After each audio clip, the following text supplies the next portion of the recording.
الحمد لله نحمده ونستعينه ونستغفره ونؤمن به ونتوكل عليه ونعوذ بالله من شرور أنفسنا ومن سيئات أعمالنا من يهده الله فلا مضل له ومن يضلله فلا هادي له ونشهد أن لا إله إلا الله وحده لا شريك له ونشهد أن سيدنا ومولانا محمدا عبده ورسوله وصلى الله تعالى على خير خلقه محمد وآله وصحبه أجمعين أما بعد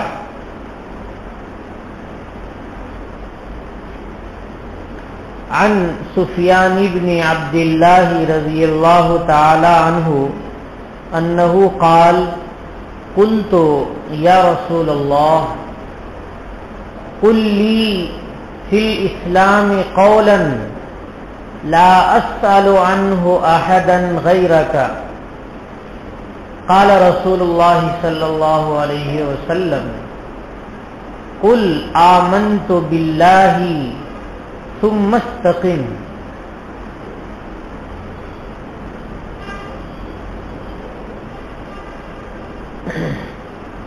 برادران گرامی قدر،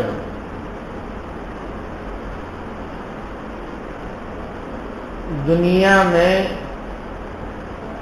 کامیاب کون لوگ ہیں؟ ہر آدمی اگر غور کرے تو دیکھے گا کہ دو صفت جس کے اندر ہے وہ کامیاب، چاہے وہ دنیاوی کاروبار تجارت ہو یا علم دین پڑھنے کی لائن میں ہو یا محنت مزدوری اور مشقت کے کام ہو، ہر جگہ آدمی غور کرے تو وہ آدمی کامیاب ہے جس کے اندر دو صفت ہیں. ایک صفت محنت اور مشقت برداشت کرنے کی ہے اور دوسری صفت لگاتار اس میں لگے رہنے کی ہے، یعنی جہد مسلسل اور استقامت. جس آدمی کے اندر دو صفت ہو وہ آدمی کامیاب ہے ہر لائن میں. تو ہم دین کے لائن کی بات کر رہے ہیں تو دین میں بھی وہی آدمی کامیاب ہوگا جو دین کے لیے محنت و مشقت کرتا ہے اور مجاہدے برداشت کرتا ہے اور استقامت کے ساتھ لگا ہوا ہے، جمع ہوا ہے اس کے اندر، صبر کے ساتھ اپنے جی کو لگا کر کے لگا ہوا ہے، تب ہی کامیاب ہے. اس کے بغیر کامیابی نہیں مل سکتی. جناب محمد رسول اللہ صلی اللہ علیہ وسلم سے سفیان ابن عبداللہ رضی اللہ تعالی عنہ نے سوال کیا کہ یا رسول اللہ مجھے آپ ایسی بات بتا دیجئے، ایسی ایک بات بتا دیجئے، ایک جامع نصیحت مجھے کر دیجئے کہ آپ کی نصیحت کے بعد کسی اور سے پوچھنے کی نوبت نہیں آئے، بس میں کامیاب ہو جاؤں. قال قلت یا رسول اللہ، انہوں نے کہا یا رسول اللہ قل لی فی الاسلام قولا، مجھے اسلام کی ایسی بات، ایسی جامع ترین بات بتا دیجئے کہ میں آپ کے بعد کسی اور سے نہ پوچھوں. رسول اللہ صلی اللہ علیہ وسلم نے ایک جامع نصیحت فرمائی، ارشاد فرمایا قل آمنت باللہ ثم استقم، تم کہہ دو کہ میں اللہ پر ایمان لایا، ایمان لے آنے کے بعد جم جاؤ ایمان پر، یعنی ایمان کے قبول کرنے کے بعد ایمان کے کام میں لگے رہو، مسلسل لگے رہو، ایمان سے ہٹانے کی بہت ساری چیزیں سامنے آئیں گی، بہت سارے اسباب آئیں گے، بہت ساری مجبوریاں آئیں گی کہ اسلام سے وہ ہٹائیں گی، اسلام سے ٹلائیں گی، تو چلنا نہیں، بالکل جمے ہوئے رہنا، استقامت کے ساتھ رہنا، بس تم کامیاب ہو جاؤ گے۔ یہ میری نصیحت اتنی جامع نصیحت ہے کہ میری اس نصیحت کے سننے کے بعد اور پلے باندھنے کے بعد اب تمہیں کسی اور کی نصیحت کی ضرورت ہرگز نہیں ہوگی۔ ایمان لانے کے بعد جو سب سے بڑی صفت ہے وہ مضبوطی سے ایمان پر قائم رہنے کی اور اپنے یقین کے بنانے کی اور اپنے اعمال کے سنوارنے کی، ایسا عمل کرنے کی ضرورت ہے کہ جو اللہ رب العالمین کو پسند ہو۔ کاہے کہ ہم نے اللہ رب العالمین پر ایمان قبول کر لیا ہے تو اب ہر میرا عمل ایسا ہونا چاہیے جس سے میرے پروردگار خوش ہوں، بس وہی عمل میرے لیے نجات کا باعث ہے، میرے لیے کامیابی کا باعث ہے۔ اردو میں ایک مثل ہے کہ پیا جس کو چاہے سہاگن وہی ہے۔ پیا کے معنی شوہر، شوہر جس عورت کو چاہے وہی عورت بہترین عورت ہے اور خوش قسمت عورت ہے۔ ایک لڑکی کو نکاح کے وقت میں خوب سنوارا جا رہا تھا، لیکن وہ روئے جا رہی تھی تو سہیلن نے اس سے کہا کہ تمہیں رونے کی ضرورت نہیں ہے، جو گھر تمہارا ہے یعنی سسرال تمہارا بہت بہترین ہے، اچھا مکان ہے، اچھی مالداری ہے، اچھے ٹھاٹ باٹ ہیں اور بہت ساری خصوصیات گنوا دی۔ لیکن دلہن اور روتی رہی تو سب نے رونے کی وجہ پوچھی تو اس نے کہا کہ سسرال کے ٹھاٹ باٹ اور وہاں کے آرام اور وہاں کی راحتیں میرے لیے قیمتی نہیں ہے، مجھے تو فکر ہے کہ میں جس کے نکاح میں جا رہی ہوں وہ مجھ سے خوش ہے یا نہیں، خوش رہے گا یا نہیں رہے گا۔ اگر وہ خوش رہے گا تو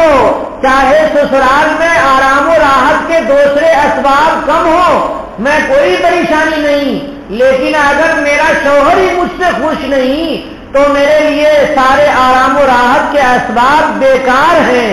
تو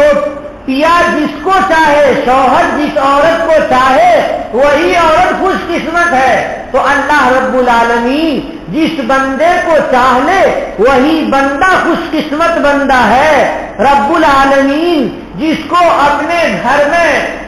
نماز کی توفیق عنایت فرما دے،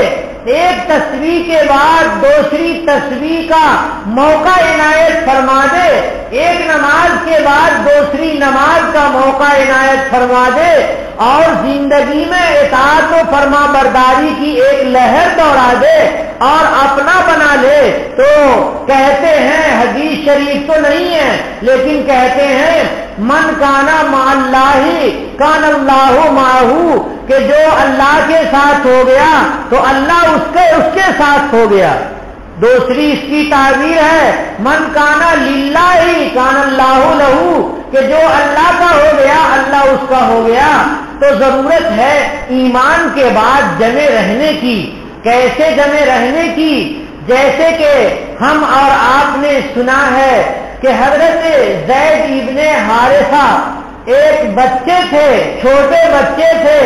اور ان کو مشرکین نے پکڑ لیا اور مارکیٹ میں بیچ دیا۔ چھوٹے ننھے منھے پیارے بچے کو سرور دو عالم صلی اللہ علیہ وسلم نے خریدا۔ حضرت خدیجہ رضی اللہ تعالی عنہا نے ماں جیسا وہ پیار دیا اور نبی کریم صلی اللہ علیہ وسلم نے باپ جیسی محبت دی. کتنے خوش قسمت تھے حضرت زید کہ باپ کوئی ہے لیکن باپ جیسی محبت سرور کائنات جناب محمد رسول اللہ صلی اللہ علیہ وسلم سے پا رہے ہیں. ان کے گھر کے لوگ ماں اور باپ اور سارے رشتہ دار تلاش رہے ہیں. تلاشتے لوگوں کو معلوم ہو گیا کہ یہ بچہ محمد رسول اللہ صلی اللہ علیہ وسلم کے گھر میں ہے. باپ تو بہت بے چین تھا. بچے کے پاس پہنچا, نبی کریم صلی اللہ علیہ وسلم سے ملاقات ہوئی تو رسول اللہ صلی اللہ علیہ وسلم نے کہا اگر یہ آپ کا بچہ ہے اور آپ کے ساتھ رہنا چاہتا ہے, جانا چاہتا ہے تو کوئی بات نہیں ہے, یہ تو بہت اچھی بات ہے کہ اس بچے کا باپ مل گیا, اس بچے کا خاندان مل گیا, اس سے اچھی بات کیا ہوگی. تو بچے کا باپ بہت خوش ہوا. بچے کے فراق میں وہ بہت روتا تھا. بڑے بڑے مرثیے گا رکھے تھے, وہ سارے مرثیے وہاں پر بچے کو سنایا اور بچے کو کہا کہ بیٹے میں تمہارا باپ ہوں اور یہ تمہاری ماں ہے, چلو اپنے گھر چلتے ہیں اور وہیں آرام و راحت سے رہیں گے. تو چھوٹے بچے نے کہا کہ سرور دو عالم صلی اللہ علیہ وسلم سے پوچھئے, آقا و مولا سے پوچھئے وہ کیا فرماتے ہیں. تو کہا کہ حضور یہ فرماتے ہیں کہ بچے کو آزادی ہے, میری طرف سے کوئی رکاوٹ نہیں ہے, وہ چاہے آپ کے ساتھ رہے چاہے میرے ساتھ رہے, اگر میرے ساتھ رہے تو بھی اسے محبت ملے گی میرے پاس, اور آپ کے پاس رہے تو اس کو ماں باپ کی محبت ملے گی اور ماں کی محبت ملے گی, خاندان کی شفقت اور محبت ملے گی. تو باپ نے بڑے لاڈ سے بڑے پیار سے بیٹے کو کہا کہ بیٹے چلو میں اور تم ایک ساتھ رہیں گے. سرکار دو عالم صلی اللہ علیہ وسلم نے کے غلام حضرت زید ابن حارثہ نے کہا اپنے باپ سے کہ ابو اگر حضور نے اختیار دیا ہے مجھ کو کہ میں خود فیصلہ کروں تو میں چاہتا ہوں کہ میں حضور کے پاس ہی رہوں, حضور کو چھوڑ کر کے جانے کی ہمت, جانے کا حوصلہ میرے اندر نہیں ہے. میں نے ان کے اندر آپ سے زیادہ محبت دیکھی ہے, آپ سے زیادہ لاڈ اور آپ سے زیادہ پیار میں نے پایا ہے. حضرت زید ابن حارثہ کے باپ نے بہت زیادہ کوشش کی کہ کسی طرح سے بچہ راضی ہو جائے ساتھ رہنے کے لیے اور اپنے خاندان کے ساتھ رہنے کے لیے. ہرگز بچہ راضی نہیں ہوا. یہ جناب محمد رسول اللہ صلی اللہ علیہ وسلم کی خدمت میں جانے کے بعد حضرت زید ابن حارثہ کی استقامت ہے, ان کی مضبوطی ہے کہ انہوں نے ایمان قبول کر لیا بچپنے میں حضور کے ہاتھوں پر. ایمان قبول کرنے کے بعد جانے کے لیے وہاں سے راضی نہیں ہوئے. جب ان کا پیر جم گیا وہاں پر سرکار دو عالم صلی اللہ علیہ وسلم کو جب معلوم ہوا کہ چھوٹے سے ننھے منھے زید نے ایسا فیصلہ کیا ہے کہ اپنے باپ کو کے اوپر مجھے ترجیح دی ہے, تو رسول اللہ صلی اللہ علیہ وسلم نے بچے کو سینے سے لگا لیا اور کہا کہ تم اب سے زید ابن محمد ہو. چنانچہ سارے عرب میں انہیں زید ابن محمد ہی کہا زید ابن محمد ہی کہا جانے لگا. سارے لوگ یہ جانتے تھے کہ یہ محمد رسول اللہ صلی اللہ علیہ وسلم کے بیٹے ہیں. سرکار دو عالم نے جو پیار دیے ہیں, چھوٹے بچوں کو جو پیار دیے ہیں, یتیموں کو جو نبی کریم صلی اللہ علیہ وسلم نے اپنی محبتوں سے نوازا ہے, اس کی مثال نہیں مل سکتی. آپ کو معلوم ہے کہ عید کا دن ہے, ایک یتیم بچہ سامنے ہے اور وہ غمگین ہے, رو رہا ہے. سرکار دو عالم صلی اللہ علیہ وسلم قریب پہنچے اور پوچھا بیٹے کیوں رو رہے ہو؟ تو اس نے کہا کہ میرے والد میدان بدر میں شہید ہو گئے ہیں اور آج عید کا دن ہے. جن کے باپ ہیں وہ نئے کپڑے پہنے ہوئے ہیں اور وہ عید کی خوشیاں منا رہے ہیں اور میرے تو باپ نہیں ہے تو میں کیا خوشی مناؤں گا؟ نبی کریم صلی اللہ علیہ وسلم نے اس چھوٹے سے بچے کو سینے سے لگا لیا اور لے گئے اپنے گھر، نہلا دھلا کر کے نیا جوڑا پہنایا اور حضرت عائشہ سے کہا کہ یہ بچہ، اس کے والد شہید ہو گئے ہیں میدان بدر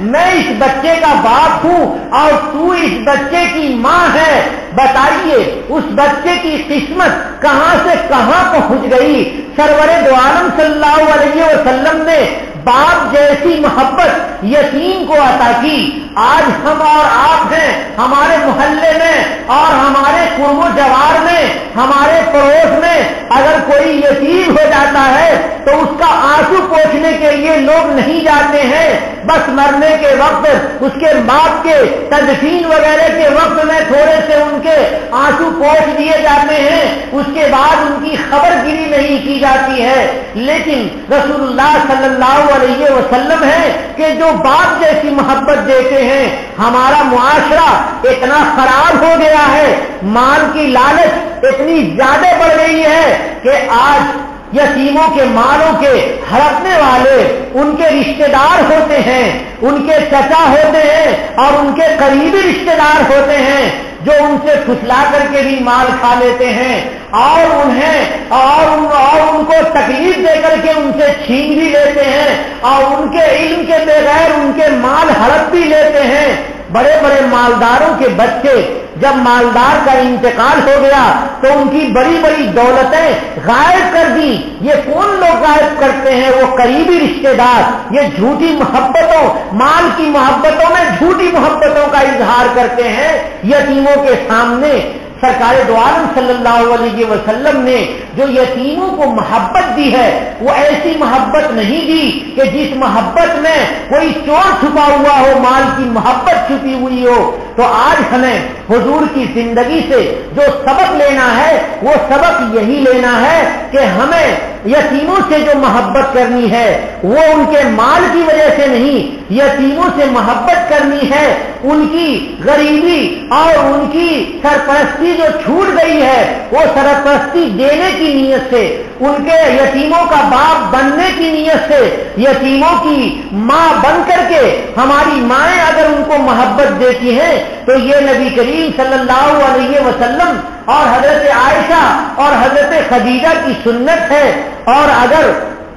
مال کی محبت میں یتیموں کو قریب کیا جاتا ہے تو یہ نفاق ہے، یہ منافقت ہے، ہرگز اللہ تبارک و تعالیٰ کے نزدیک یہ قابل قبول نہیں ہے۔ تو میں یہ کہہ رہا ہوں کہ حضرت زید بن حارثہ سب سے چھوٹے بچے ہیں کہ جنہوں نے سب سے پہلے ایمان قبول کیا تھا، رسول اللہ صلی اللہ علیہ وسلم کے ہاتھوں پر ایمان قبول کیا اور ایمان قبول کرنے کے بعد وہ جم گئے کہ میں در دولت کو چھوڑوں گا نہیں، در نبی کو چھوڑوں گا نہیں اور یہاں سے میں کہیں اور نہیں جا سکتا۔ تو کہاں سے وہ کہاں پہنچ گئے، صحابہ کرام میں کہاں سے کہاں پہنچ گئے۔ یہ قرآن پاک جو آج ہم اپنے ہاتھوں میں رکھتے ہیں اور وہ لکھا ہوا ہمارے سامنے موجود ہے، حضرت زید کی محنتوں کا نتیجہ ہے کہ حضرت زید نے رسول اللہ صلی اللہ علیہ وسلم کی رحلت کے بعد حضرت ابو بکر صدیق رضی اللہ تعالیٰ عنہ کے زمانے میں قرآن پاک کو حضرت ابو بکر اور حضرت عمر کے حکم کے مطابق لکھا اور ویسا ہی لکھا جیسے نبی کریم صلی اللہ علیہ وسلم کے سامنے آپ وہی کو لکھا کرتے تھے۔ خود بھی حافظ ہیں اور دوسرے صحابہ کرام کے پاس جو قرآن لکھا ہوا ہے وہ لے کر کے آ رہے ہیں اور دو گواہوں کے ساتھ گواہی بھی لی جا رہی ہے کہ واقعتاً ہے یا نہیں۔ تو ایک خود وہ حافظ ہیں، ایک حضرت عمر حضرت ابو بکر حافظ ہیں اور دوسرے لکھا ہوا قرآن بھی ہے اور جو لے کر کے آ رہا ہے وہ بھی حافظ ہے اور حضرت زید کو یہ بھی یاد ہے کہ یہ حضور پہ نازل ہوا ہے اور حضور نے مجھے لکھوایا تھا۔ اتنی احتیاط کے ساتھ قرآن پاک کا نسخہ مرتب ہوا اور آج ہم تک پہنچا۔ یہی حضرت زید جب اور بڑے ہوتے ہیں حضرت عمر فاروق کے بعد حضرت عثمان غنی رضی اللہ تعالی عنہ کا زمانہ آتا ہے تو یہ تجویز پاس ہوتی ہے کہ قرآن پاک کا جو نسخہ حضرت ابوبکر کے زمانے میں لکھا گیا تھا اور زوجہ نبی حضرت حفصہ رضی اللہ تعالی عنہا کے گھر میں رکھ دیا گیا تھا، اس نسخے سے قرآن پاک کو کہ 6 نسخے بنائے جائیں اور ہر مملکت میں الگ الگ طور پر وہ بھیج دیے جائیں۔ چنانچہ اس زمانے میں بھی حضرت زید ابن حارثہ رضی اللہ تعالی عنہ کی خدمات لی گئی جناب رسول اللہ صلی اللہ علیہ وسلم کے یہ غلام کہ جنہوں نے ایمان قبول کرنے کے بعد رسول اللہ صلی اللہ علیہ وسلم کے ہاتھوں پر بیعت ہونے کے بعد انہوں نے استقامت اختیار کر لیا کہ میں یہیں جم کر کے رہوں گا، یہاں سے ہٹوں گا نہیں، تو ان کی زندگی میں 4 چاند لگ گئے۔ وہ کہاں اس دیہات کے رہنے والے سے اور کہتے ہیں کہ کولاہے دہکاں بآفتاب رسید کہ دیہات میں رہنے والے کی ٹوپی کی خوبصورتی ایسی ہو گئی جیسے آفتاب کی خوبصورتی ہے۔ یہ محض استقامت کی وجہ سے، ایمان لانے کے بعد استقامت کی وجہ سے۔ آپ کو معلوم ہے کہ حضرت سلمان فارسی رضی اللہ تعالی عنہ یہ امت کے بہت بڑے معمر شخص ہیں۔ ان کے بارے میں کہا جاتا ہے کہ ان کو 250 سال کی عمر اللہ تبارک و تعالیٰ نے عنایت فرمائی تھی، اور بھی زیادہ عمر کی بھی روایت ہے، محتاط روایت ہے کہ 250 سال کی عمر اللہ تبارک و تعالیٰ نے انہیں عنایت کی۔ ان کو ایمان کی تلاش ہوئی، یہ چرچ میں بھی گئے، کلیسا میں بھی گئے، کہیں پر ان کو ایمان نہیں ملا، اور ہر جگہ وہ تلاشتے رہے کہ جو پچھلی کتابوں میں نبی آخر الزمان کی پیشین گوئی آئی ہے وہ کہاں ہیں۔ تو ایک بار ایک پادری سے ملاقات ہوئی تو ان کو بتایا کہ تم جاؤ، تم یثرب چلے جاؤ، مدینہ چلے جاؤ، وہاں کھجور کے باغات ہیں، وہ نبی جو آنے والے ہیں وہ ہجرت کر کے ایسے ہی مقام پہ پہنچیں گے جہاں کھجور کے باغات زیادہ ہوں گے۔ چنانچہ حضرت سلمان فارسی نے ارادہ کر لیا جانے کا۔ انہوں نے ایک اور علامت بتائی کہ نبی آخر الزمان کی ایک علامت یہ ہے کہ ان کی گردن کے اوپر یعنی دونوں شانوں کے بیچ میں گوشت کا ایک ابھرا ہوا حصہ ہے، یہ آخری نبی ہونے کی علامت ہے جو پچھلی کتابوں میں اور پچھلے انبیاء کو اللہ تبارک و تعالیٰ نے بتائی ہے۔ وہ اس علامت کو بھی وہاں پر تم دیکھ سکتے ہو۔ اور ایک علامت، تیسری علامت یہ بتائی کہ وہ ہدیہ قبول کریں گے۔ چوتھی علامت یہ بتائی کہ وہ صدقہ قبول نہیں کریں گے۔ ایک علامت یہ بتائی کہ وہ ہدیہ قبول کریں گے، صدقہ قبول نہیں کریں گے۔ چنانچہ سب سے پہلے حضرت سلمان فارسی رضی اللہ تعالی عنہ تشریف لے گئے تو دیکھا کہ واقعتاً جس شہر میں وہ گزار گئے ہیں تو وہاں کھجور کے باغات ہیں۔ ایک علامت مل گئی، ایک علامت مل گئی کہ یہ کھجور کے باغات کا شہر ہے۔ دوسری علامت وہ تلاشنے کے لیے کھجور لے کر کے نبی کریم صلی اللہ علیہ وسلم کی خدمت میں پہنچتے ہیں اور کہتے ہیں یا رسول اللہ یہ صدقے کی کھجور ہے۔ نبی کریم صلی اللہ علیہ وسلم نے ہاتھ کھینچ لیا اور کہا کہ صدقے کی کھجور میں نہیں کھاتا، میں صدقہ نہیں کھاتا، میں نبی ہوں۔ رسول اللہ صلی اللہ علیہ وسلم نے اپنی مجلس میں جو غریب اور فقیر صحابہ کرام تھے ان کی طرف اشارہ کر دیا اور اس کھجور کو ان صحابہ کرام کو دے دیا گیا۔ اس کے بعد انہوں نے دیکھا کہ دوسری علامت بھی مل گئی تو کل ہو کر کے پھر وہ کھجور لے کر کے نبی کریم صلی اللہ علیہ وسلم کی خدمت میں جاتے ہیں اور کہتے ہیں یا رسول اللہ یہ کھجور آپ کی خدمت میں ہدیہ ہے، تحفہ ہے۔ بس رسول اللہ صلی اللہ علیہ وسلم نے اسے قبول کر لیا۔ بس انہیں تیسری علامت بھی مل گئی۔ اب یہ چاہ رہے تھے کہ مہر نبوت جو نبی کریم صلی اللہ علیہ وسلم کے شان مبارک پر ہے اسے بھی دیکھ لوں اور اس کے بعد میں ان کے اوپر ایمان قبول کر لوں، ان کے ہاتھ پر بیعت ہو جاؤں۔ چنانچہ نبی کریم صلی اللہ علیہ وسلم جنت البقیع میں ایک قبر ایک مردے کی تدفین میں شریک تھے اور ایک گوشے میں تھے۔ حضرت سلمان فارسی کو دیکھا کہ وہ حضور کے پیچھے پیچھے کھڑے ہیں اور چکر لگا رہے ہیں، تو حضور کو یہ محسوس ہو گیا کہ یہ مہر نبوت کو دیکھنا چاہتے ہیں۔ رسول اللہ صلی اللہ علیہ وسلم نے چادر کو ڈھیلا کر دیا اور حضرت سلمان کو دکھا دیا۔ انہوں نے مہر نبوت کو دیکھا، بس قریب ہو کر کے اور مہر نبوت کو چوم لیا اور سامنے آ گئے اور کہا یا رسول اللہ، میں گواہی دیتا ہوں کہ آپ اللہ کے رسول ہیں اور میں آپ کے ہاتھ پر ایمان قبول کرنا چاہتا ہوں۔ حضرت سلمان فارسی رضی اللہ تعالیٰ عنہ نے ایمان قبول کر لیا۔ ایمان قبول کر لینے کے بعد وہ چونکہ غلام رہ چکے تھے اور کئی لوگوں کے ہاتھ بک گئے تھے۔ ایک یہودی کے غلام سے مدینہ پاک میں ایک یہودی رہ رہا تھا، وہاں آ کر کے ایک یہودی کے ہاتھ میں وہ پڑ گئے تھے۔ چنانچہ جب اس یہودی سے کہا کہ میں نے ایمان قبول کر لیا ہے اور میں تمہارے یہاں سے آزادی چاہتا ہوں، اگر تمہیں کچھ معاوضہ لینا ہے، پیسے لینے ہیں تو لے لو۔ یہودی بڑا چالاک تھا، اس نے کہا کہ اچھا تم آزاد ہونا چاہتے ہو، اتنی آسانی سے تمہیں آزادی مل جائے گی؟ نہیں مل سکتی ہے۔ یہ جو کھیت ہے اس کھیت میں کھجور کے پیڑ لگاؤ اور سارے پیڑ جب پھل دینے لگے اس کے بعد میرے پاس آنا، تب میں تم کو آزاد کروں گا۔ چنانچہ حضرت سلمان فارسی نبی کریم صلی اللہ علیہ وسلم کی خدمت میں پہنچتے ہیں اور کہتے ہیں یا رسول اللہ،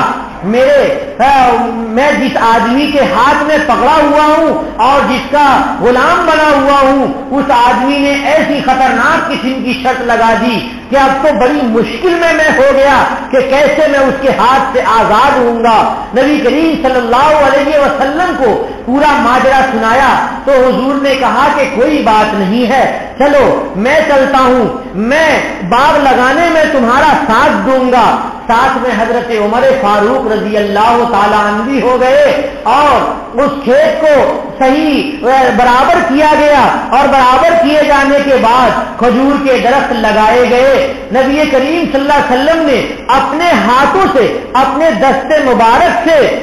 کھجور کے پیڑ لگائے، سارے پیڑ لگائے۔ ایک پیڑ حضرت عمر فاروق رضی اللہ تعالی عنہ نے لگائے، نبی کریم صلی اللہ علیہ وسلم لگا کر کے چلے آئے۔ کھجور 12-13 سال کے بعد پھل دیتا ہے۔ کھجور کا درخت 12-13 سال کے بعد، کم سے کم 10 سال کے بعد وہ پھل دیتا ہے، لیکن اس باغ میں عجیب برکت ہوئی کہ صرف 1 سال میں ہی درخت بڑا ہو گیا اور وہ پھل دینے لگا۔ اب حضرت سلمان فارسی رضی اللہ تعالی عنہ کے آزاد ہونے کا وقت آ گیا۔ حضرت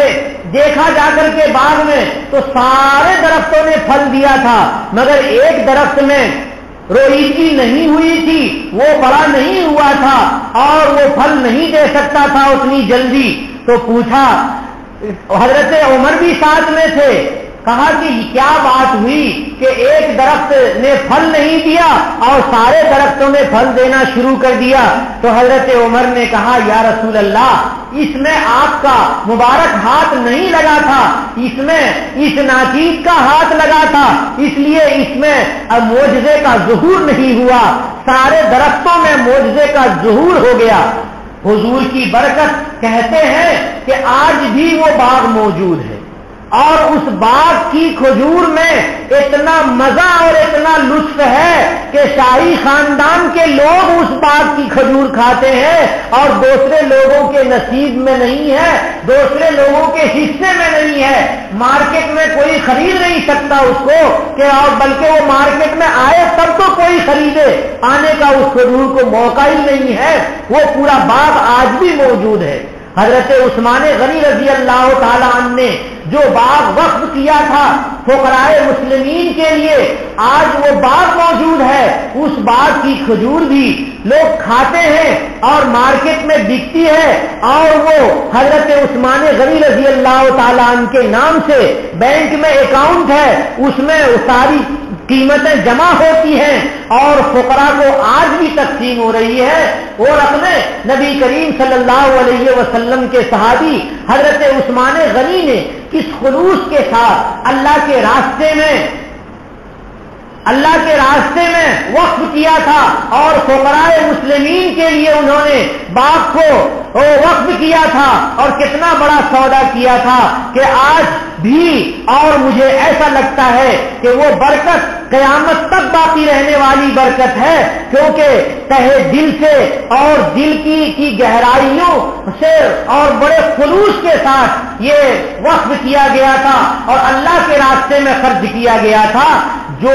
مال اللہ کے راستے میں وہاں پانے کے لیے اور نہایت خلوص کے ساتھ خرچ کیا جاتا ہے، اسی مال میں برکت ہوتی ہے۔ ہم اور آپ دیکھتے ہیں بڑی تکلیف ہوتی ہے کہ مدارس کے سفرا آتے ہیں تو ہم ان کو روپے 2 روپے دیتے ہیں، اور وہ بھی ایسے کہ جیسے کسی فقیر کو دے رہے ہو اور فقیر اپنی ذات کے لیے مانگ رہا ہو۔ فقیروں کو بھی دینا حقارت کے ساتھ نہیں چاہیے، اور لیکن یہ سفرا ہے، یہ تو اپنے لیے نہیں، یہ تو دین کے استحکام کے کام کے لیے اپنی عزت کو بھی وہ داؤ پہ لگائے ہوئے ہیں، تو ہمیں ان کی قدر کرنی چاہیے اور ان کو ایسے انداز سے دینا چاہیے کہ جیسے ہم اور آپ وہاں پہ لے رہے ہوں اور بیٹھے ہوں تو ہمیں کیسا نصیب ہوگا اور ہمیں کیسا محسوس ہوگا۔ اسی لیے ہمیں ہر دین کے کام کرنے والوں کی اور دین کے اداروں کی اور دینداروں کی، علم کی اور اہل علم کی قدر کرنی چاہیے، ہمارے لیے ضروری ہے۔ غرض یہ کہ میں نے یہ کہا کہ حضرت سلمان فارسی رضی اللہ تعالی عنہ نے اپنے گھر بار کو چھوڑ دیا، پتہ نہیں کہاں پر ہیں، کتنے دور اپنے وطن سے وہ نکل چکے ہیں صرف ایمان کو طلب کرنے کے لیے، اور جب سرکار دو عالم صلی اللہ علیہ وسلم کے ہاتھوں پر ایمان قبول کر لیا تو اب وہاں اس در کو چھوڑا نہیں اور اسی در پہ پڑے ہوئے رہے، یہاں تک کہ رسول اللہ صلی اللہ علیہ وسلم نے حضرت سلمان فارسی کے بارے میں ایک نہایت قیمتی جملہ ارشاد فرمایا کہ امت کے کسی فرد کو وہ بات نصیب ہو جائے تو کیا کہنا۔ نبی کریم صلی اللہ علیہ وسلم نے حضرت سلمان فارسی کے لیے ارشاد فرمایا، سلمان و منا اہل البیت، کہ سلمان ہم میں سے ہے، یعنی ہمارے گھر کا ایک فرد ہے۔ یہ اعزاز حضرت سلمان کو کیوں نصیب ہو رہا ہے؟ ایمان لانے کے بعد در دولت اور در نبوی کے پکڑ لینے کی وجہ سے، استقامت کی وجہ سے یہ دولت انہیں نصیب ہو رہی ہے، حضرت سلمان فارسی رضی اللہ تعالیٰ عنہ کو۔ تو میں یہ کہہ رہا تھا کہ حضور اکرم صلی اللہ علیہ وسلم نے جو نہایت جامع نصیحت فرمائی ہے، وہ نصیحت یہ فرمائی ہے کہ کہہ دو آمنت باللہ، اور اس کے بعد اسی پہ جم جاؤ، یہی سب سے بڑی قیمتی چیز ہے اور قیمتی نصیحت ہے، اس سے بڑی نصیحت کوئی نہیں ہو سکتی۔ بھائیو، کیونکہ وقت بہت زیادہ ہو رہا ہے، میں نے سوچا تھا کہ کچھ اور باتیں آپ حضرات کی خدمت میں پیش کروں گا، لیکن وقت کا تقاضا ہے کہ میں یہیں پر ختم کروں۔ وآخر دعوانا الحمدللہ رب العالمین۔